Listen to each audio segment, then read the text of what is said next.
Hey guys, it's Brendon Burchard and welcome to another episode of The Brendon Show. Hey, in this one I'm really excited to share with you a conversation about developing a higher level of gratitude and positivity in your life and how to do that in uncommon ways. Look, I know you already know you should have a gratitude journal and you should be thankful and the world is good, but how do you really develop that so that it sticks is the conversation of this week's episode.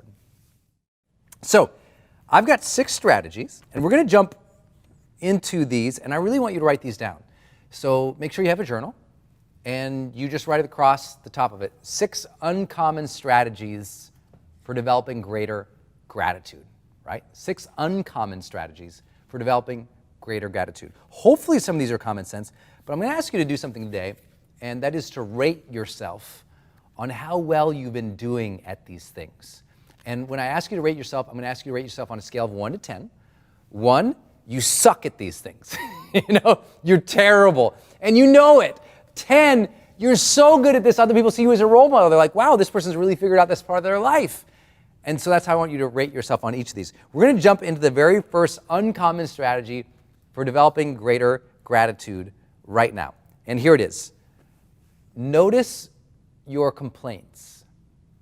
Now, it's hard to be grateful for something and complaining at the same time. I know you know that. But what you'll also see is that it's easy today to get trapped into this cycle that everybody's in of complaining, right? We complain about our leaders, we complain about our team, we complain about social media, we complain about television, we complain about the media, we complain about the traffic, we complain about the goals, we complain about the things not working, we complain about the inconveniences. And if you actually listen, and I want you to really encourage you to do this, if you actually start listening for how often people complain, I think you'll be stunned. And I think if you'll start listening to how often you complained, you'll be disparaged. You'll start going, I never realized I complained so much. And I know it's making an assumption because I don't know you. And maybe you actually are one of those people who you score a 10 here. You go, look, I'm very aware of my complaining. I don't complain. I keep a positive mindset. But I'm curious about how often you complain, speaking it out loud, but also internal, right? A lot of us complain all day long in our brain. We might not say it to our spouse or our team, but we think someone's talking to us and our mind goes, oh, here we go again. She's going to say it again. I know it. I cannot believe it. And maybe we're not expressing it to her, but our mind's like, I can't believe this person here. And the complaint is inside. Those count. Notice you're complaining. It might not be what you're just saying. We always think of complaining as just the verbiage going out. It's also the thoughts spinning inside. So how often do you complain about your boss in your mind? How often do you complain about your work in your mind? How often do you complain about your spouse? How about those kids?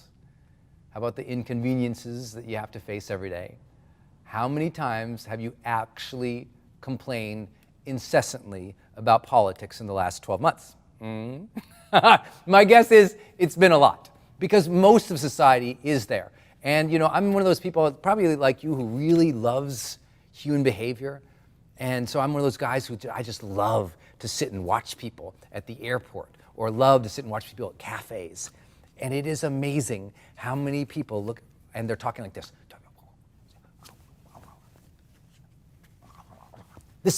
That's their life. They look like that all the time. That's a complaining pause that you just know that is their complaining physiology. And I want to know, what do you look like throughout the day? Do you look like you're complaining or that you look like you're happy? Because it's hard to do both at the same time. And so you need to notice your complaints. And when I say this, here's what I want you to do. Write down, what are the 3 things you complain the most about? Is it traffic? Politicians? Your work? The garbage? Spouse? Garbage spouse? What is it? I want you to write it down. Just write it down like, these are the 3 things I complain the most about. And then I want you to set yourself a 10-day challenge. You don't get to complain about any of those things at all in the next 10 days. And if you do, if you hear yourself complaining about any of those things in the next 10 days, you need a consequence. And if you don't have one, a very popular one in behavioral dynamics or in behavioral change is to make you donate something to somebody you don't like. So let's say you are a staunch Republican, then okay, you have to donate $100 per complaint to the Democratic Party. If you're a staunch Democrat, $100 for each complaint to the Republican Party. If you just absolutely hate eating kale, you just hate kale. Every single time you complain, bowl of kale right down your throat. You got to eat it. You don't get a choice. You need a negative consequence for all this complaining in your life. And the best thing is, if you're watching this with family or friend members, or family or team members, for them to keep you accountable for this. Because look, how easy is it to slip into complaining? But it's a slippery slope, you know it. There is a fine line between, complaining once or twice a week to now complaining once or twice per day, to complaining once or twice per morning, to complaining once or twice per hour. Complaining is a very scary thing. It's kind of like if you start saying the F word a lot.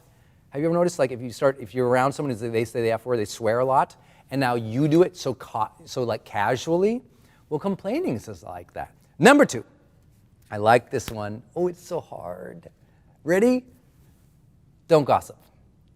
You got to stop. Gossip is a little bit different than complaining, right? Complaining can just be negative, blah, blah, blah. Gossip is speaking about other people. And usually when we're gossiping, we're speaking about other people with an element of drama. Did you see what this celebrity did? Oh my God, did you hear that, these coworkers did this in the closet? Did you hear that this happened over there? And we start saying all these things about other people. And you know what that happens? That is a slippery slope from gossip to complaining. It is such a fine line. And I've seen so many good people turn into bad people through gossip, because gossip quickly tilts over to negativity. If you've been around me, you know I rarely ever speak about other people at all unless it's a compliment. Very rarely do I talk about anything. Other people in my marketplace, other people in the major news or the media. I'm not a person that talks about other people unless I'm championing them. And I chose to do that because that was not what I was experiencing when I was first starting my career. There was so much gossip about other people in my industry, and I mean from what they eat, to where they're going out, to who they're hanging out with, to what they wear, to just the stupidest stuff. And listen, if you spend a lot of your time on stupid, you miss life's blessings. Isn't it true? The more time you spend on stupid, meaningless things, the less time for noticing meaningful things. Isn't it true? That's why we need you to get rid of gossip. Gossip is filler. And if there's filler of stupid in your life, of stupid conversations, of stupid gossip about other people, of reading those dumb magazines that add no value to your life or no value to your education, and you're reading all the gossip rags and all the gossip tweeting and all the gossip social media, every little thing that you're pulling from that, it is feeding your heart and your soul. And it is a meal. And so if you're eating junk food all day, you have no room for health food. Does it make sense? And if you have no room for health food, you're never going to get healthier until you remove the unhealthy food. We can say all day long, cram kale down your throat. It's not going to make you healthier if you're still consuming the bad stuff. Well, this is what's happening for people. They're not feeling grateful and alive. They say, Brendon, I just want to feel alive. And I say, well, then stop gossiping, because gossip is junk food, right? It's filler. The more filler, the less room. So you got to think about it. Gossip is meaningless conversation about others. Meaningless diatribes, conversations, interests about things that don't matter. The more things in your life that don't matter, the less room for those that do. Okay, number 3, ladies and gentlemen, such an uncommon strategy for developing greater gratitude. Maybe one of my favorite ones. And this is something that, gosh, I wish more people would do, and that is read historical biographies of great leaders. Read historical biographies. You're like, wow, Brendon, this is really heating up. This is exciting stuff right here, buddy. But listen, do you know the number one reason I believe people aren't more grateful? What do you think it is? What's yours? What's the number one reason most people aren't grateful? I want you to take a few minutes, a few moments, just think about it. My answer, if you ask me, is one simple word: perspective. We lack gratitude because we lack perspective, right? We get caught in our comfortable lives where, things aren't so dire for most people. Most people are getting through their day, going by just fine, They might be struggling, but maybe they're not suffering at levels other people are. And what I have found in being deeply connected to history is how far we've come. It's pretty hard to complain about the world when you read history.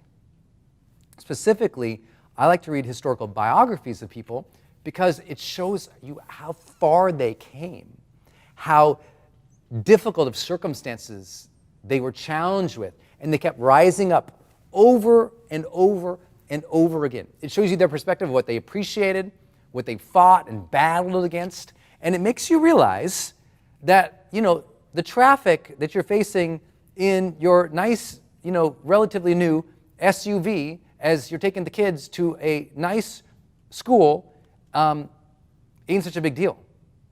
It shows you that that tiny apartment that maybe you don't like or you're not in love with, that, boy, it's a whole lot better than living in a tent city in a refugee camp. History gives us sort of perspective. Today was really stressful. We're not in war. There's not bombs dropping on our head, right? There's so many, gratitude gets deep with perspective. So here's another one. This will make you the happiest you've ever been in your entire life. And you're probably not doing it as much as you could. And that's this one. Volunteer. Americans used to volunteer a lot. Now, very little. And outside of donations, giving campaigns, Americans are volunteering less and less hours year after year after year after year. Now, some studies, by the way, would dispute that, but we do know that volunteer membership is down, right? Junior Achievement, Kiwanis, YMCA, Rotary, Lions, all experiencing dramatic drops in membership over the last decades, and it's too bad because community service and hours out in the community will make you happy. And so for you have to find what is something you can do in your community that allows you to volunteer for those who are less fortunate. Now, I'm not saying, now I want you to really listen to that. Volunteer for those less fortunate. I know that we can say, well, Brendon, I volunteered at the Modern Museum of Art to, admit people. And I'm like, so you waited and you helped people, rich people, get admittance to a fancy museum. I don't diminish that in terms of volunteer experience, but I'm not sure that's going to make you that much more of a grateful person. I think you need to get in a soup kitchen, and you need to get around really poor people who are hungry and displaced and scared. Because when you get around that, you appreciate your secure life. And I'm not saying everybody watching this that we're all rich and everything's great and we're all privileged, because I know a lot of people watch this. We're in personal development land. We're trying to get better and improve the quality of our lives. So please don't make this a, rich people versus poor people, poverty versus that.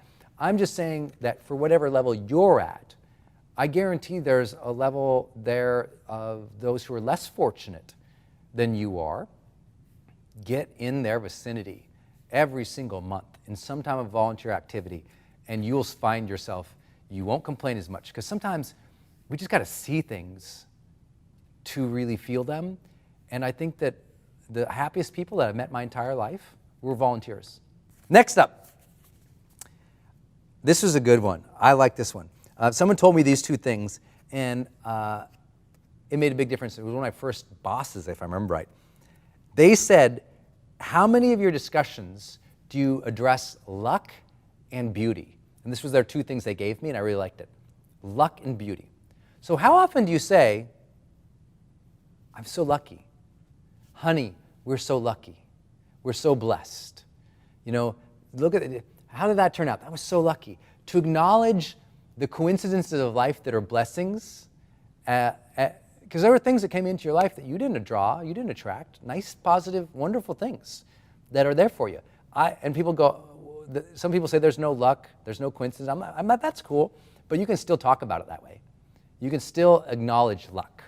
You know, my wife and I are constantly, matter of fact, every time I get on a plane, right before the plane takes off, I'm always texting my wife and telling her that I feel like the luckiest man on the planet. And she always writes back, you know, hashtag luckiest. That's like, we always are doing that with each other because we want each other to know that in any given circumstance, imagine if that plane I'm on crashes. I want her to know that I feel lucky for my life, that I felt blessed every moment that I was here on this planet. And it's important to me because that luck draws reference for life, right? Really important. But then beauty too. Like, my wife is really good at pointing out beautiful things. You know, whether it's a beautiful floral display or beautiful trees or beautiful sunset or a beautiful rainbow. I mean, literally, last night when I left this office, she texted a picture of a rainbow outside of our house. And she's really good at calling that out. But you could do that at simple things, little design things that are beautiful. Point those out. But here's the operative word, discuss. There's one thing, noticing the rainbow, and then there's another one, telling 10 people, hey guys, you see the rainbow? Different, right? One is just intellectual, oh, it's pretty. The other one is putting the expression into the observation. And once you express the observation, remember, an expression is emotion, you feel more reverence for life. So think about all the conversations you've had in the last 6 months. How often do you talk about luck? How often did you talk about beauty? And if those aren't there, how could you expect to have a deeper level of gratitude?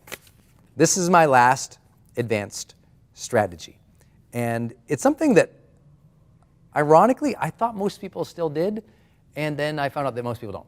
And that is write love letters. I want you to write love letters to your spouse, to your kids, to your aunts, and to your uncles, and to anyone you care about in your life. And I want you to write it with your hand. And they still make these things, God, what are they called? It's like this tube. And the tube's usually about yay long. And in the tube, there's a liquid. And what happens when you press this metal part of the liquid against this parchment paper, what happens is the liquid comes out onto the paper. I mean, it's amazing. Most people don't know that because they can't hold it because their hands are like this all the time. So if we could get you to stop typing, because you know when you're like this all the time, right? Or like this all the time, it's hard to hold a pen when you just can't. You ever talk to someone, you're still thumbing through something, but you're not holding the phone? Yeah, I know, you're like that. Lots of people are doing that. Put the phone down, put the computer aside. Don't email them a thank you letter or a love letter. Write a letter to them, like a love letter. Like tell them why you appreciate them, why they're amazing, why they're extraordinary, why you're thankful for them. And write it. And no, don't just do what I just said in 5 sentences. I'm appreciative of you. I'm thankful for you. Heart, your name. No, do a little bit more than that. Write a letter. Write a love letter. You know, there's something about the act of writing that changes people. And they know this from psychology tests too, is that when you make somebody write a letter of gratitude or a letter of love, it's very different emotional and brain activity than it is just typing it. It's very different.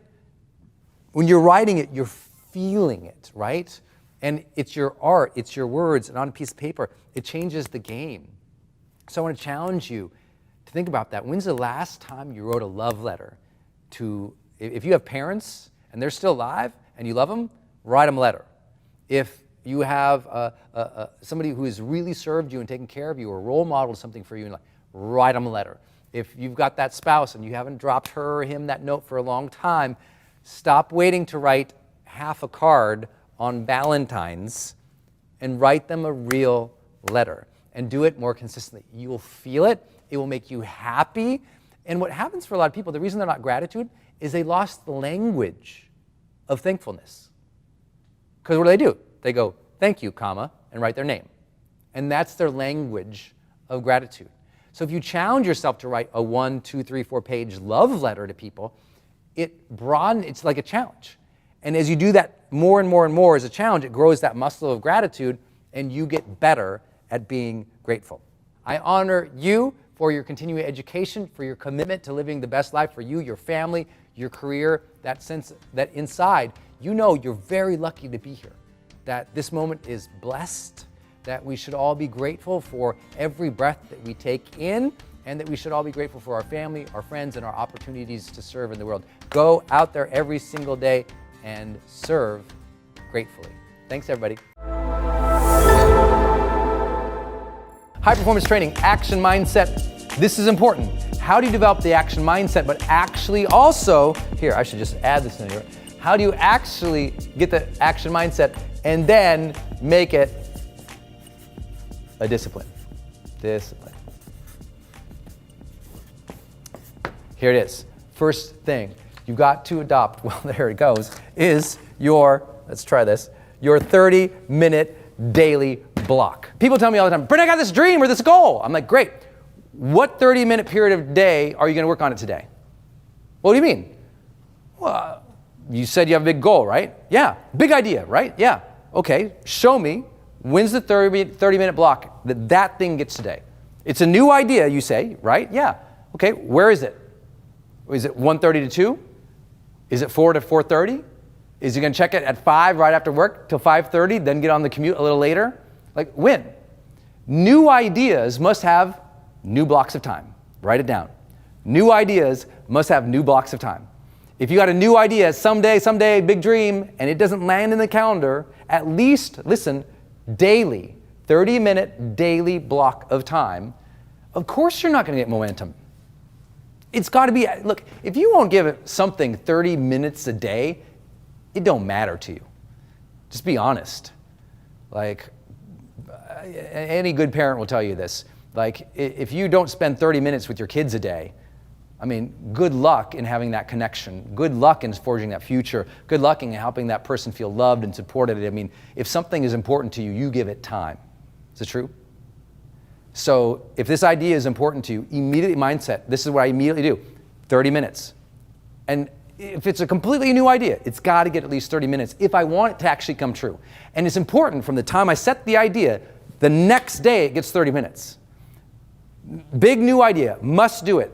If it's important to me, the next day it gets 30 minutes. Not 4 years from now. Like right now, I have a big partnership I'm working on. Like it completely came into my life, totally interrupted my life. I don't have any time, but it's important. I found 30 more minutes a day, right? 30 more minutes is easy to find for everybody. People don't think they can. It's possible. I just had a friend, and I get in a huge argument over lunch about this. Not everybody can find 30 minutes. And I'm like, who can't find 30 minutes more a day? Like, show me. Which a little more discipline, a little more planning and preparation. Who can't find 30 more minutes a day? Well, I'm busy and I have all these things and you don't understand. I'm like, okay, well, walk me through your day. Well, I have to get up. I got to get everything, get the kids ready for work. I got to get in the car. I got to commute. That commute's an hour every single day. I can't take away that. I got to do this and this and this. And I'm like, well, what if you didn't drive? What do you mean? Well, what if you didn't drive the car so that your focus and intention could be doing something else? Well, I got to do the commute. I don't know. I've noticed that a lot of cars have a passenger seat, and some of them even have a back seat. And if you sit in one of those, you don't have to do this, and I just got you an hour a day. So many people they believe so deeply that they are managing their time so great. I'm like, no, most people have so much free time, they have no idea. It's that they are distracted and unprepared or addicted to consuming, that they're losing little pieces. And especially here in the United States, you guys have heard me rail on this, the average American, 4 hours of television a day. Don't tell me you don't have 30 minutes a day. I don't know anyone who can't find 30 more minutes a day for a great new idea that can change their life. You got a new idea that can change your life? Find your 30 minutes every single day. Number 2, remember the first output rule. First output rule says this: if you've got a big new dream, big new goal, big new idea, don't think that you have to do what we've all been taught, which is begin with the end in mind, because sometimes you don't know what the end in mind is, but you know the first step. So what I tell people is like, I got a big new idea. I go, great. What's the first output that you would have to create on that immediately? What's like the first output that would start you on the path? I don't know. Okay, figure that out. First step, first output, right? First step is not the research. What's the first output? Let me give you an example. When I began my career, I said, one day I'm gonna do video courses. End in mind, I'm gonna do all my online courses. That was the big idea. I, Brendon Burchard, am gonna do online courses. Guess what I didn't do? I didn't say, well, I better figure out the whole curriculum for all the courses for the rest of my life, beginning with the end in mind. Didn't do that. I said, what's the first step that would allow me to start doing that? Okay, first step, get in front of camera, teach, and post it on the internet. That's the first output. One teaching video on the internet. So I went and I got my stupid little, at the time, flip video camera. Some of you guys know about those. Got a flip video camera. I duct taped it to a box. I put on my cleanest shirt at the time, and I stared at the camera and I taught. And I pulled off the flip video camera and I spent 4 hours uploading it on the internet. You remember that? Probably not. But you remember that? Yeah, upload, and then it wouldn't play because it wouldn't stream fast enough. But I spent the time. The first output to me building an online course empire, one video. What's your first output? Do that now. That's how you maintain momentum. The reason people don't stick to their habits is because they're waiting to create the output someday. I'm like, what's the first output? Do it. That's the thing to work on right now. When you got that 30-minute daily block, work towards that first output. Because you get the first output, you got real momentum. You get the first output, your dream, your idea is realized, it's tangible. It's like, ooh, I did that thing. First output. If you don't know the first output of what you have to create, you don't even have a dream. You don't even have a fully thought out idea. First output, make it, do it, create it, post it, do the thing. That's it. I want to write a book, Brendon, but I don't know what the whole book is. I'm like, great, first output, first page, write it. What do you mean I don't know what the book is? Write the first page. But I don't know what the book is. Write the first page. First output would be the first page of the book, right? Write the first page. But I don't know what the 5 chapters are. I don't write the first page. See? You don't have to know the whole picture. First step, do the first output. Because you get that first page done, you'll probably get that next page done. You'll probably get the next page done, and you'll start getting clarity of the project. A lot of the creativity of life comes in motion, not beginning in speculation. Okay, next up, number C, 90-day challenge. I can't believe how many people have a big dream or big goal and they don't set up their own 90-day challenge. Like, okay, what's your first output? Good job, appreciate you, but you got 30 minutes every single day. In 90 days, where are we? 90 days, 3 months, let's go. Because see, what most people are, they're scared to commit to the big idea and dream. And I go, oh, don't commit to the first big idea and dream. Not for life, just like you won't ruin your life forever. Don't commit to your new idea or dream forever. I need 90 days. Give me 90 days, man. Commit to that thing 90 days and get at it for 90 days. Reevaluate after the 90 days where you're at. Don't think, see, most people don't take an action because they think, well, I'll have to do this action forever, just like they worry, I'll be ruined forever. There's no forever. There just isn't. There's just now. None of us are guaranteed anything. So if what we have is right this moment and we're looking to the future and we're working towards that, good job. In 90 days, where are you? That's it. What'd you do in 90 days? Did you lose 5 pounds? Great. You don't have to say, I'm going to be completely life transformed. I'm going to have 6-pack abs and still drink pina coladas on the beach with 40 people in bikinis around me. No. Dude, lose 5 pounds. You got 90 days. Go. Like, just set the 90-day challenge for yourself and get at that. And then worry about the next series of goals after that. So if you've got a big idea or a dream and you're really committed to it, commit to a 90-day challenge. And what does that mean for you specifically? What's going to happen at the end of the 90 days? How you think, how you feel, how you move, what we will achieve, what outputs are created. Get really clear on those types of things. You'll be so happy you did. Without these things, there is no idea into action. There is no momentum. That's why you didn't stick to your habit, because you didn't give it 30 minutes a day. You didn't stick to your habit because you didn't even know what you were supposed to do. You didn't stick to your habit because you didn't at least set a time period that was realistic for yourself, that was doable. D, you got to have your drop list. There is no new idea in your life without a drop list of things to stop doing. A drop list. I'm dropping these things. I'm not doing these things. I'm saying no to these things. I'm getting this off the agenda. I'm letting that responsibility go. It's the things you aren't going to do that help you do the things that you're going to do. So you got to spring clean a little bit. If you got new dreams in your life, spring clean. What are you going to stop doing? right? I'm very, very, very disciplined about this for me personally. I have one of my own personal practices on the first of every month.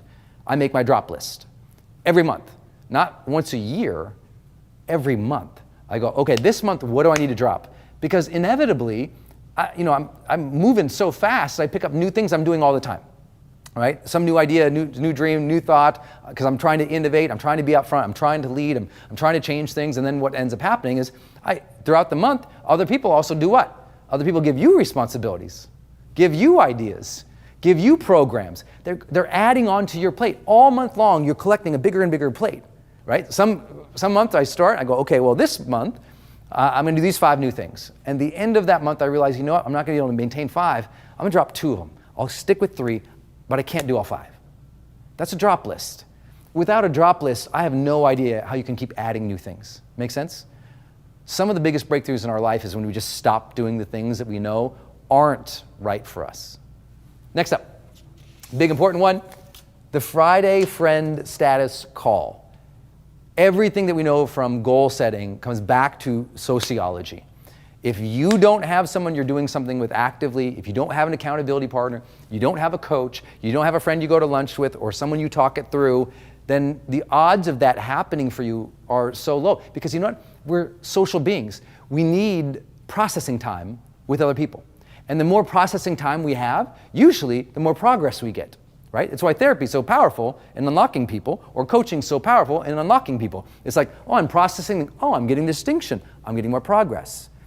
You need that Friday friend status call. If you got a big new goal or dream, all I want you to do, every Friday at the end of the day, literally 5-minute, 10-minute, 15, 30-minute call, whatever it is, pick it up, call your friend and say, I did this week.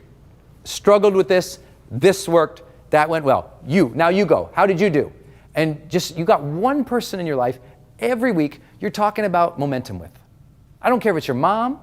I prefer this as a human, so not the cat, but a human that you every single week you talk through things with. Like, where are you? I don't care if it's the librarian. I don't care if it's your social worker. I don't care if it's your brother. I don't care who it is. It's gonna be the stranger across the street. Don't talk to strangers if you're PG-13. But everybody else, have that conversation and just on a Friday go, hey man, this is where I'm at. Because if you won't do that, I promise, if you don't socialize your learning, you will not achieve your dreams. You must socialize. What am I learning? Where am I at? How's it going? What am I struggling with? You got to ask for help, but you need a consistent basis. Big dreams require weekly check-ins. Write it down. Big dreams require weekly check-ins. So who's going to be your weekly check-in? Accountability coach? Friend? Mentor? Who? Every week, check in. And if you're like, well, I don't know anybody, everybody hates me. You know what? Go on your Facebook page every Friday at 5 and go, this is what I learned this week. This is what I tried. What did you guys try? And all the people who make fun of you, delete them. And everybody else say, good for you. So easy. Life's very simple. Next, create motivation triggers. When I walked in this door today, it's the same when I walk in the doors of my conference rooms when I'm doing my seminars, that usually my doorway trigger, meaning that's what a motivation trigger is. A trigger is something physical or tangible happens and you attach either a statement or an action to it, okay? Trigger is something tangible that you say or do when something else happens. So when I walk through a door, and that's every door of my life, I walk through a door, my mind almost always says, because I've just conditioned it over and over and over doing this, I walk through a door, my mind says, I am a happy man entering this space ready to serve. I'm a happy man entering this space ready to serve. It's been since I was like 20 years old. One, because I always want to remind myself, I'm happy. I have so much to be grateful for. So do you. So how are you reminding yourself that you're grateful, that you're happy, that you're good? And then I remind myself, I'm entering this space ready to serve. Not hoping to serve, not maybe one day I'll deserve to serve. I'm ready right now. Whatever I know, I believe in my ability to figure things out. I'm ready to serve now. I don't need permission. I don't need more money. I don't need more team. I'm ready to, whatever I got, I'm ready. Let's go. I don't need new things, more things, better things, tons of things. I'm ready to serve right now. Let's go. I'm not ever waiting to provide service to the world. Ever. You don't have to have the big stuff, the fancy stuff. Just go. I didn't have big fancy cameras and lights and fancy big flip charts when I started this. It was me in a really dirty shirt with the thing, the buttons too hung open, like, ugh, you know, it's like, it was so nasty and gnarly and bad. It was awesome, and I was ready to serve. You don't have to have everything. I was watching this documentary recently on my main man, Usain Bolt, one of the greatest, well, he is the greatest sprinter of all time, right? And you see the scene of him, and he's doing sprints in a field with like this sort of little belt tied around his waist, tied to a chain, tied to, we would call it a weight sled, but you could barely call it that. A little metal sled where you put on like, weights, like a 45-pound weight from it, like lifting.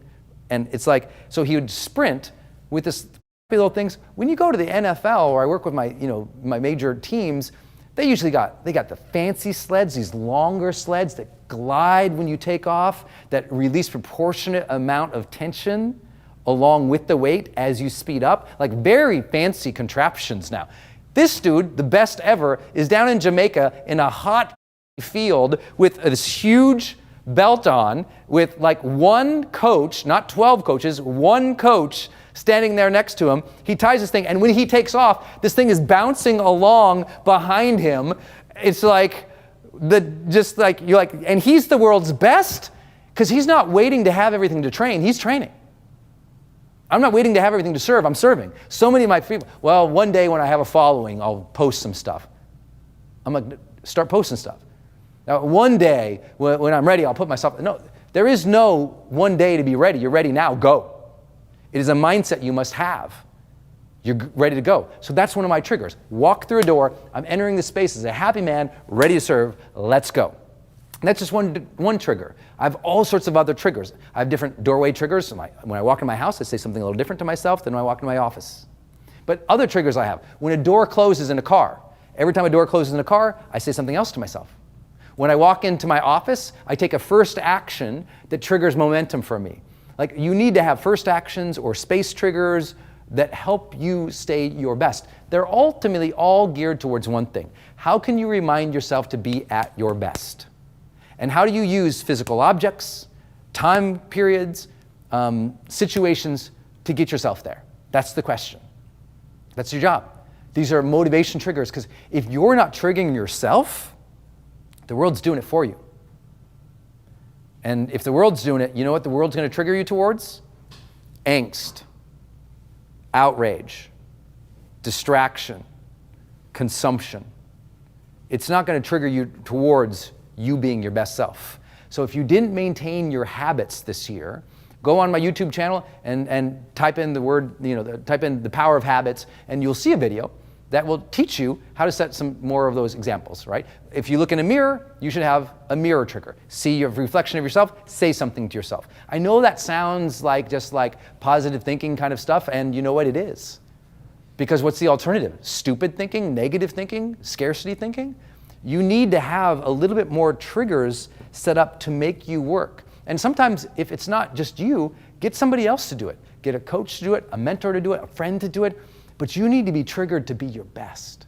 How are you currently triggering yourself to be your best? Many of you know, you've been with me for years. We kind of, now everybody does it, but we were the first one to do it. When the smartphone came out and the first alarm was able to be set a label, I created this training and put it out about saying, hey, use this alarm label on your phone to send yourself reminders to tell you to be awesome. Put your 3 words in here that pop up and remind you who to be. Use this as a trigger to be your best instead of as a box of consumption, because this can be a weapon for good or a weapon that takes you into distraction, but it's up to you, just like the rest of life. Self-reliance, it's up to you.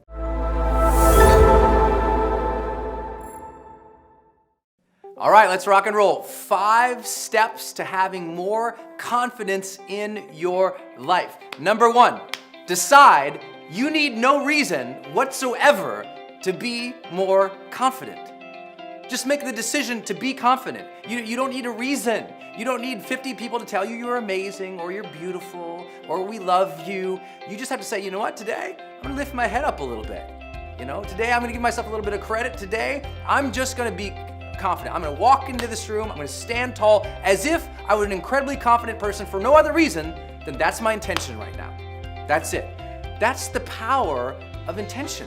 It's the power of the self-directed human being that we just get to choose how we want to feel. You could be happy right now for no reason, right? For no reason at all. You could just say, you know what? I'm deciding to be happy in my life. You don't need 50 things to make you happy. Just sense the moment, feel grateful for life. You're good to go, right? We overcomplicate these things. We think we have to have, some big, long psychological story and build up to suddenly one day wake up and be more confident. No, we don't. We have to wake up one more day and say, today, I'm gonna be confident. Just like we decide when we wake up. Have you ever had a day where you just crushed it? You got so much done, you were like, wow. At the end of the day, you're like, man, I just crushed it today.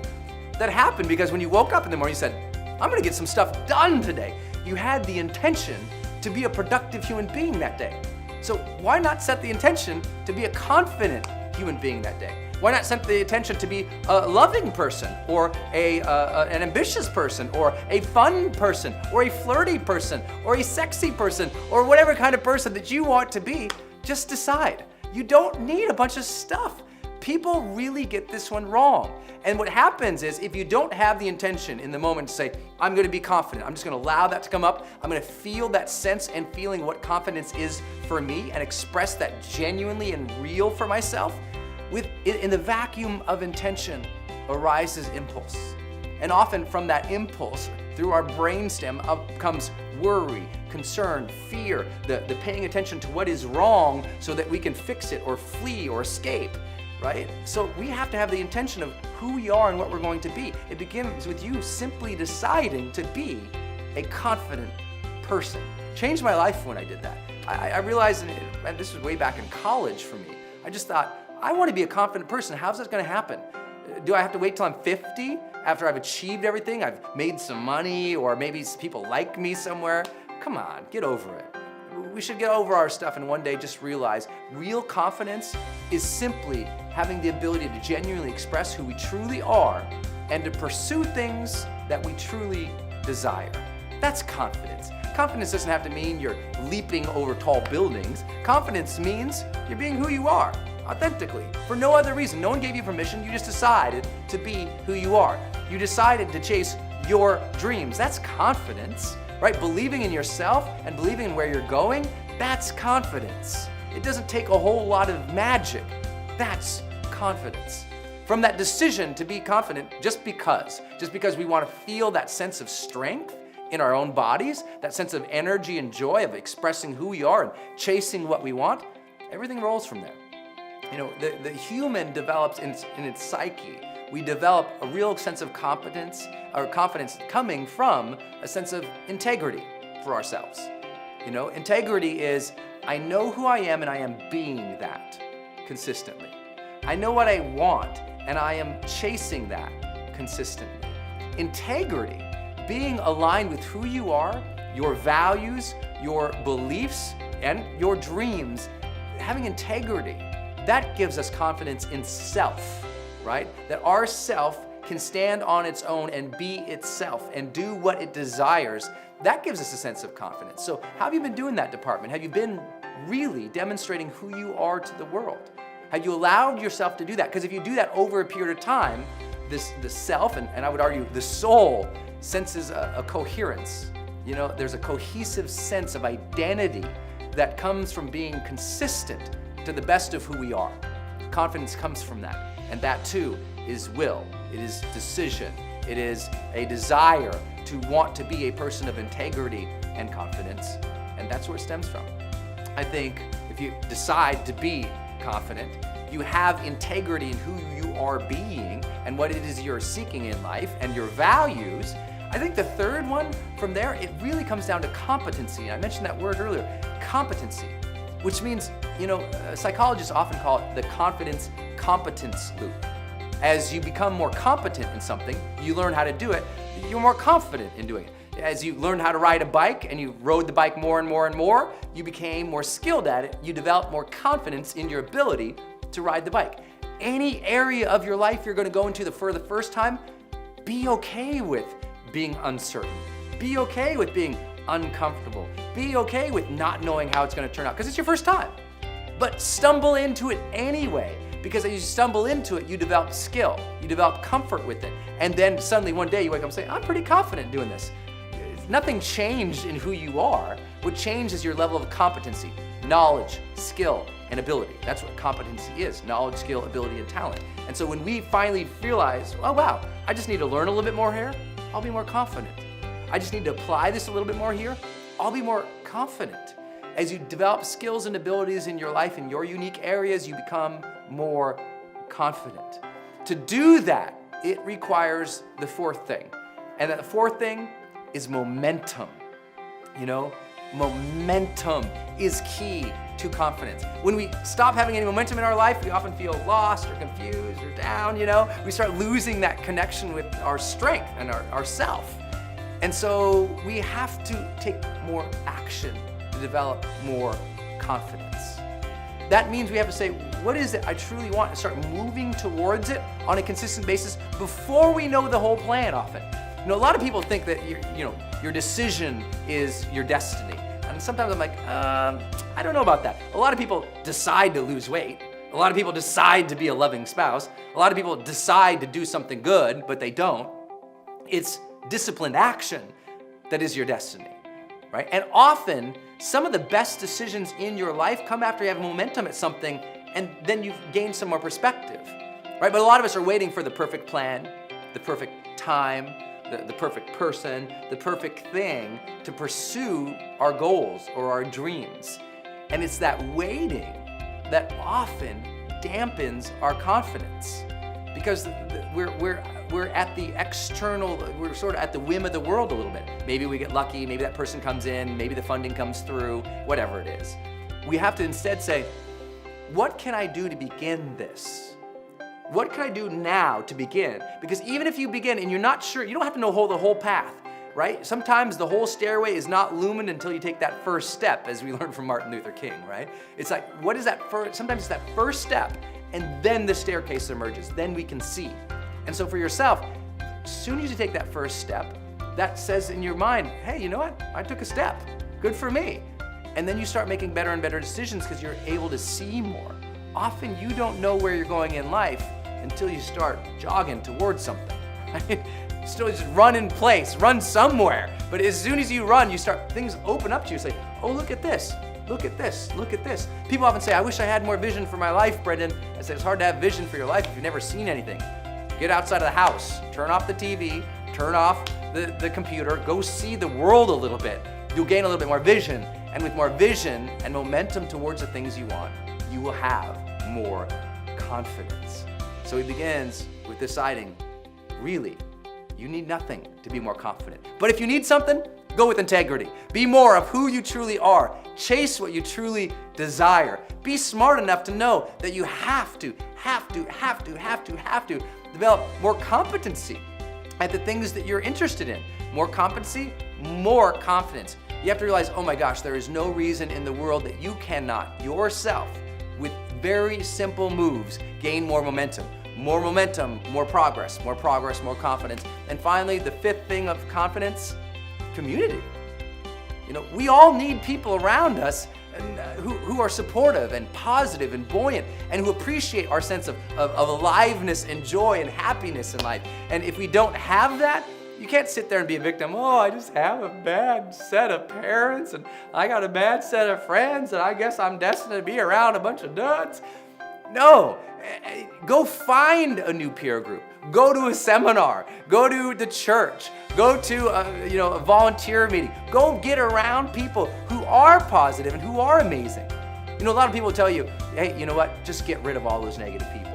Well, sometimes your negative people in your life are your mom or your dad or your lover or your spouse or one of your kids is just a little tyrant. You know, you can't just open the door and say, get out of here, you little bastard. It doesn't work like that. It's not about cutting loose all the negative people, right? Of chopping off people and getting rid of them. Though maybe there are some people you need to say, I don't need to associate with this person as much in my life anymore. Or if I do, I don't need to get so hooked up and trapped into their pools of pessimism.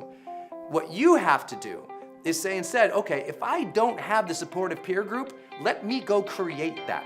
Let me go find those people and get around them. Because as people are cheering you on, you gain more confidence. As people are saying, hey, you're doing a good job, you say, yeah, I am doing a good job. And you allow yourself to feel that sense of success and that sense of integrity when other people recognize it in you. Sometimes our greatest confidence has come from having a community of supporters. And so you don't have to wait for those supporters to show up. Go find them, go mix, go mingle, get outside of the house, live life again. As you do that, as you live life again, what do you notice? More integrity, more momentum, more competency, more good people. And suddenly that thing you were hoping one day you found confidence, no, one day you wake up and you created it.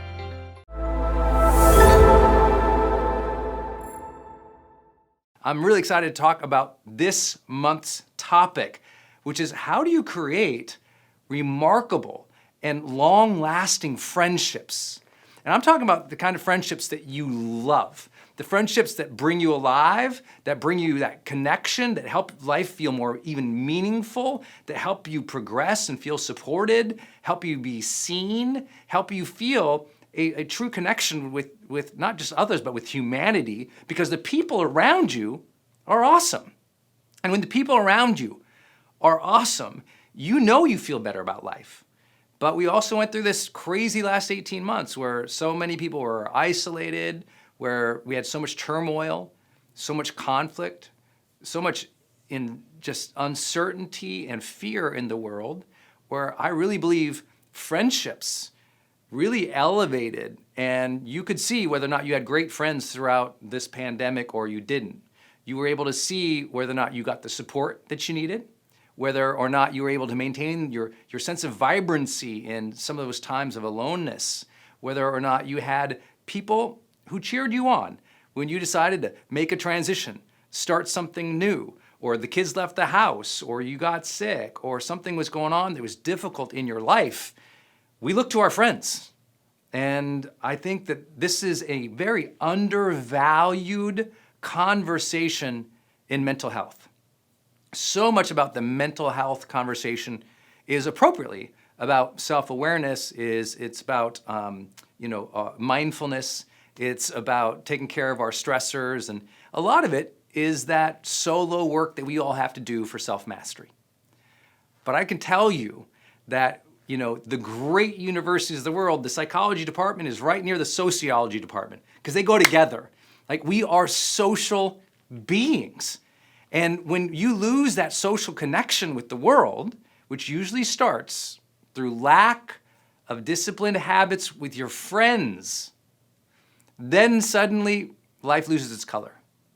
And I think this is so important. You're going to hear me talk about friendship today in a way you probably haven't heard before, very much from what we would call a high-performance psychology perspective. And I think you're going to love this. So if you've been struggling with friendships in your lifetime, not either having enough friends or not having the quality of friends that you've always wanted, this is a serious conversation today. I can't imagine a time, at least in my life so far, where friendships were so incredibly important. I get to share some of the things that really have worked, not just in my life and my friendships, but in studying this work deeply over the years, in recognizing how many people are entrepreneurs, high achievers, people who are trying to make great impact in the world. You're here today, and sometimes that journey can feel very lonely, or when you get to the top, it can feel lonely, they say, and I'm like, I kind of believe what my friend Brian Tracy and mentor said to me one time. He said, if it's lonely at the top, you did it wrong. I thought, woo, that's good. That's good, because maybe sometimes we value today progress. We value today getting things done. We value that top mountain of achievement. And then we look around and go, oh, nobody really knows me. I don't feel a connection to others. Yeah, I got the thing, the house, the car, the bank account, the accolades, the Instagram page, and all of a sudden, though, something's missing. And friendship is one of the greatest vehicles to the real psychology of well-being that we talk about here at GrowthDay. And I'm going to share with you a secret today, just a simple phrase. You're going to go, oh my gosh, that's why my friendships aren't going right. So you're going to love this session. I say that triangle, right, of well-being that we talk about GrowthDay. Aliveness is one of the things we all want after we had everything else, right? Another thing we want is connection. we're not after casual friendships here today. We're at like, how do I create authentic, deep, trusting, vulnerable, fun, real relationships? Because how many of you have ever had friendships that turned out to be fake? You thought you had a good friendship and that thing turned out to be not so good or poisonous, or, you know, somebody like they weren't loyal to you as a friend, or they lied to you, or, you know, something went wrong. You thought, what? How could that happen in that relationship? And I always tell, like, friendships are a science of relationship, right? It's about how you create relationship with others. And I'm going to give you, again, a phrase that will really help you with this today. And then if it's true that we want aliveness and connection, this triangle, another thing that we want is meaning. Well, meaning isn't achieved just by living your purpose each day in your own head. Meaning is achieved through a social relationship network. My sense of meaning is, do I feel connected to the world? And the world isn't an abstract thing. It's not like I feel connected to the oak tree. It's like, no, I mean, did you make your difference in the world? That's going to be served and answered through your social impact, your relationships with others. And I have to tell you, I've been coaching people for 20 years of my life now, and a lot of people have one friend. You know, in the United States, unfortunately, the number of people with 3 good friends has declined over the decades. You're like, 3 good friends? Oh, we got to talk about that, because some people stumble into friendships or hope for friendships. Just like some people hope to have a loving relationship. Just like some people hope to have a good job. Just like some people hope that, you know, they get healthier. And then there's strivers who take life a little bit by the reins and say, no, let me architect that, let me build that. And I'll give you my own examples today of where I sucked at friendships. And I had to learn, how do you do them? And how do you create them? And once you know how to create and craft them, life really opens up for you. And it becomes not just more alive and connected, but more meaningful. Like a sense of meaning happens when we have a tapestry of social relationships that are real and impactful. And then, of course, in the middle of that triangle, you always see me draw out growth. That your friend should be lifting you up, not pushing you down. Your friend should be inspiring you to get better. Your friends should have your back, but also be willing to challenge your face. You know what I'm saying? Like your friends are and should be one of your primary growth drivers in life. Most people choose ambitious goals to be their growth driver. Oh, I'm gonna do something that's hard, or I'm gonna try to achieve this amazing thing. I'm gonna try to become a millionaire or make this difference or build this company or, you know, have this type of family. And it's this external climb, this thing they're trying to achieve. And too many people forget, it's like, actually, one of the best drivers of growth isn't your job, isn't your goals, it's your friendship circle. And when your friendship circles make you a more alive, deeper, caring, thoughtful, authentic person in the world, I'm telling you what, guess what? At work, you're better. At home, you're better. Your art gets better. Your sense of life lifts. Let me share with you what I really believe to be the 2 central problems of friendship. Okay, the 2 central problems of friendship.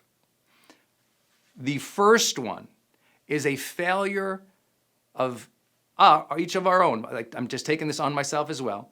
It's like we fail in life to realize most of our friendships were assigned, not aligned. Most of our friendships were assigned, not aligned.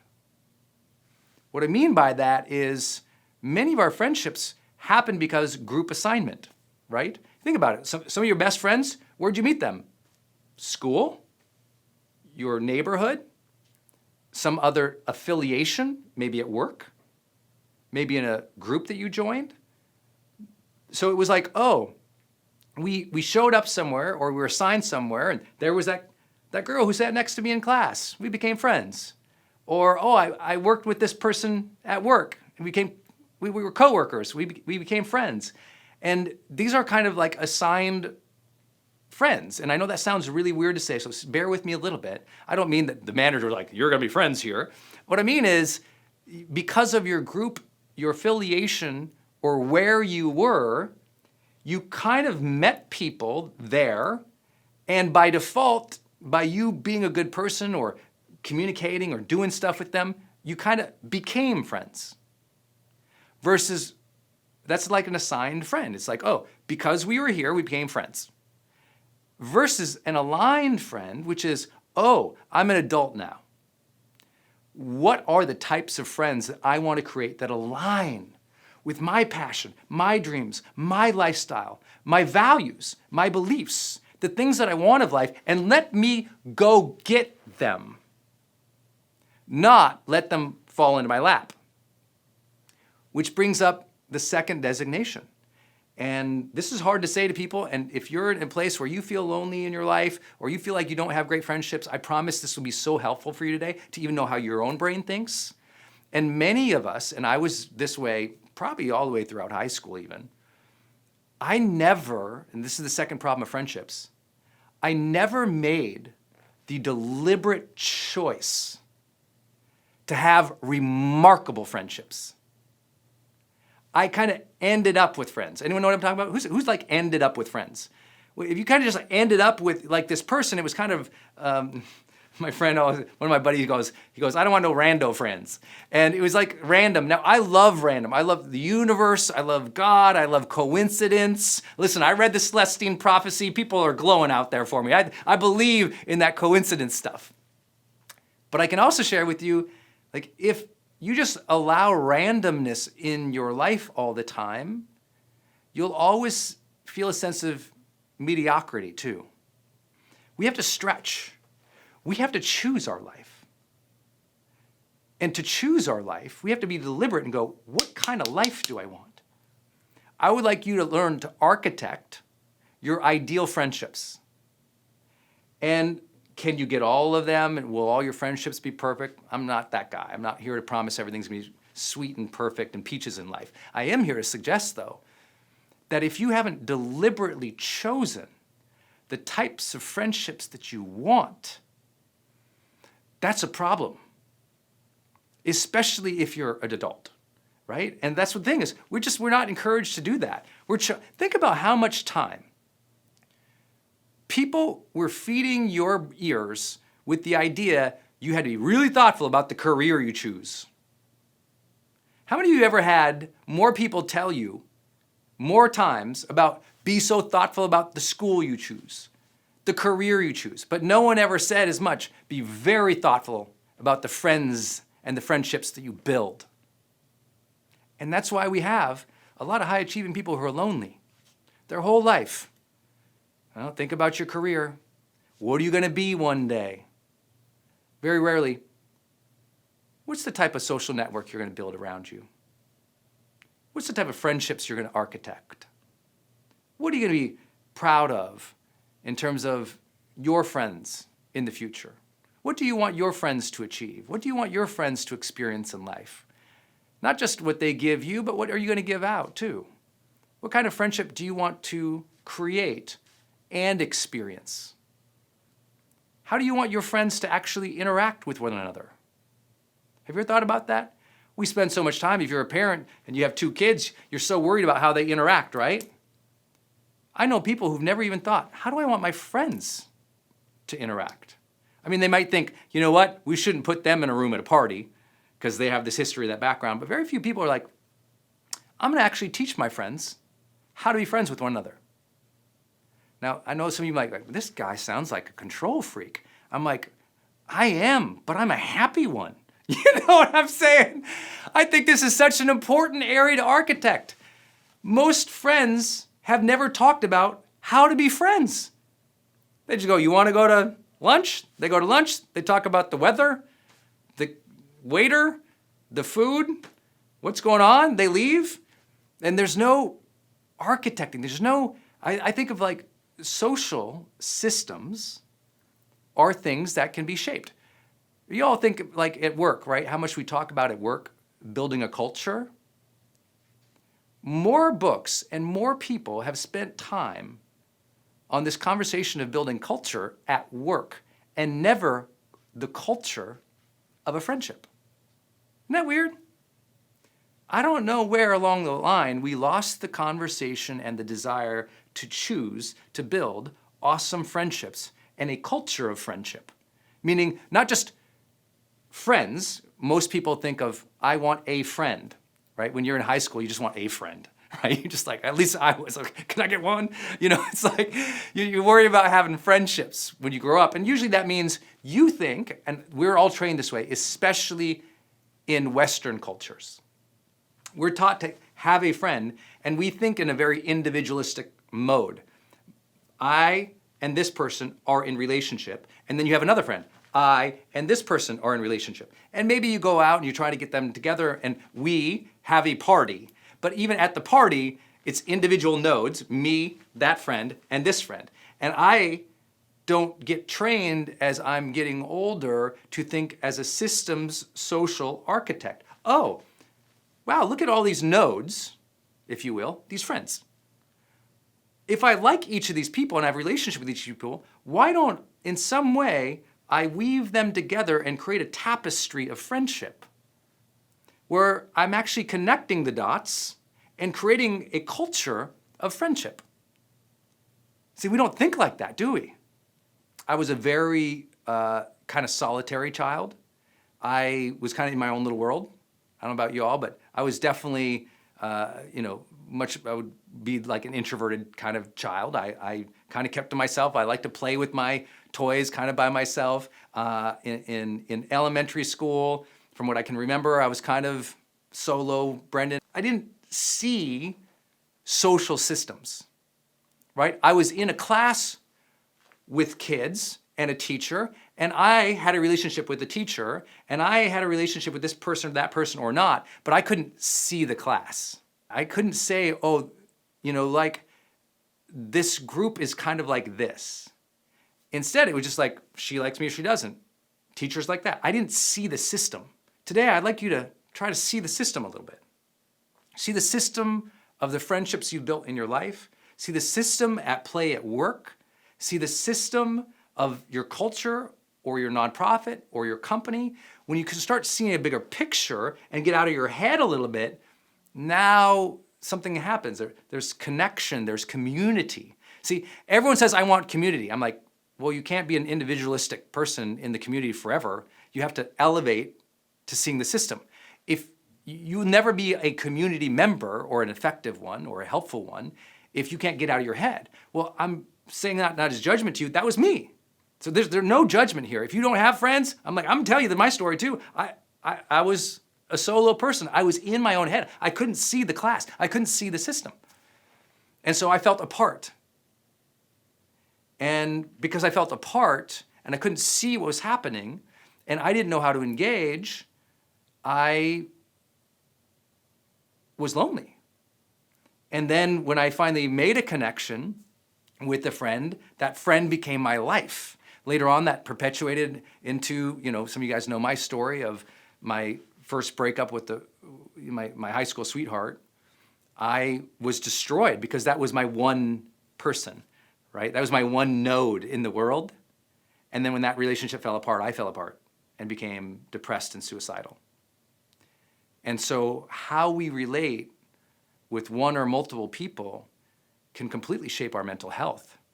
I know you already know that. And so I had to learn, wow, one, I don't want to ever be dependent on one friend. I want to build a support system. You ever heard that language before? No one says, go build a supporter. I want you to listen to the language of successful people. When successful people are speaking, they never tell you, go build a supporter. They say, go build what? A support system, a support network. Oh, I got to get out of single node thinking. A node is one individual unit. And I got to get into the system. I got to stop thinking, does Sally at the class next, does she like me? And if she likes me, my whole life is good or bad or ruined. And I got to go, there's a class here. There's an energy, a vibe, a spirit. There's rules and norms. There's a culture here that is happening. How do I want to participate in this? And how do I want this culture to happen too in ways that I can affect? What do they want? And we all have to start thinking about that more in a society in which we're supposedly connected, but we've actually become individual nodes in the network. This can be your day for personal growth. This can be that day you committed to and you remember and you go, that was the day I got myself a community. I got better coaches. I committed to making my life the absolute best that I could. This is that day. Make today your growth day. Click the button on this page and sign up right now.